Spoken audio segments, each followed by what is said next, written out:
Okay, here's a great question. I think this is really an important issue.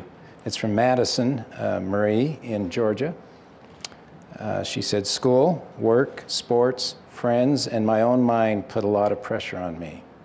How can I find self-worth in a world where I can never measure up and where I am never enough? If I am a consistent failure, how can I see that I have any worth at all? You know, man, that's a hard-hitting question. I think that so many times we're so much harder on ourselves than anybody else is, and it's so easy to view experiences as a failure. For example, when I went on to America's Got Talent, I still, in my mind, view it as probably the most embarrassing failure of my life. However, I made it to the quarterfinals, and people sometimes remind me of that. They're like, Lindsey, you made it to the quarterfinals. But it was, but in my mind, it was such a failure just because the way it ended, and just because the hurt and embarrassment I felt, it was like the most humiliating failure. But I also think that a lot of times we feel, and I get drawn into this so much, I feel like it's the lesson I keep having to learn over and over again, is that worldly pursuits and acclaims and success and beauty, whatever it is, will never make you happy. And that kind of happiness, it's like a parasite that constantly needs to be fed, and not just fed the same amount. In order to stay happy, it has to constantly be fed more and more, and it has to grow. Otherwise, you're failing, or you're not succeeding, or you're unhappy. And it's unsustainable. And I've just learned this over and over again as I have, and I love a quote from one of my favorite movies. This might be before all of your time, but have any of you guys seen Cool Runnings?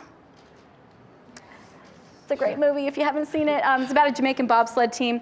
And one of my favorite movie quotes ever comes from that movie, where the coach of this bobsled team, he had cheated when he was in the Olympics years before, and now he's coaching this team, and the team finds out about it.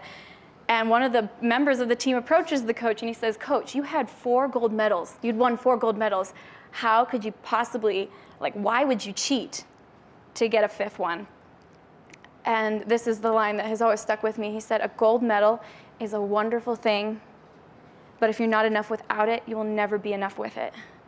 And that is so true. The things that actually give true self-esteem, I love in the Doctrine and Covenants, I can't remember the reference, but it says, let virtue garnish thy thoughts unceasingly, and then will your confidence wax strong. And when you were this learning process that I went through that I wrote Shatter Me about was about that. I was probably the skinniest I've ever been. I was doing well in school. I was everything that everyone probably thought would make me happy, and I've never hated myself so much, and I've never been so unhappy as this time, and it was because I was gaining happiness from everything else besides what was inside. And really, it's all about learning that we are daughters and sons of God, and if you take everything else away, if I took my violin away, if I took everything else away, that needs to be enough, and that's, I think, the constant pursuit that we all need to have. It's hard, and it's so hard not to let the numbers and everything else get in my head of that's what's making me happy, because at the end of the day, they're not.